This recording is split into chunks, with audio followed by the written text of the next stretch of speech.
সূর্যাস্তের পর ভুলেও এই কাজগুলি করবেন না, জীবনে নেমে আসবে আর্থিক সংকট। বাস্তুমতে এমন অনেক কাজ রয়েছে যেগুলি সূর্য ডোবার পর একেবারেই করা উচিত নয়। সূর্যোদয় ও সূর্যাস্ত মানে দিন ও রাতের সংযোগস্থল, তাই শাস্ত্রে এই সময়টিকে অত্যন্ত গুরুত্বপূর্ণ বলে মনে করা হয়। তাই সূর্যাস্তের পরে এমন অনেক কাজ আছে যেগুলি কখনোই করবেন না। এতে আপনার পরিবারে যেমন সুখ সমৃদ্ধি থাকবে না, তেমন আর্থিক উন্নতি করতে পারবেন না। এবার জেনে নিন সূর্যাস্তের পর কোন কাজগুলি করবেন না। সন্ধেবেলা ঘুমাবেন না। অনেকে সন্ধেবেলায়ও ঘুমিয়ে থাকেন।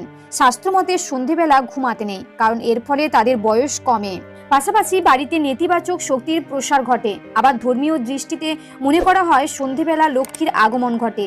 এ সময় পরিবারের সদস্যদের ঘুমাতে দেখলে দেবী রুষ্ট হয়ে চলে যান। সূর্যাস্তের পর বাড়িতে ঝাঁট দিতে নেই। সূর্যাস্তের পর কখনো বাড়িতে বা উঠোনে ঝাঁট দিতে নেই, কারণ এটি আর্থিক অনটনকে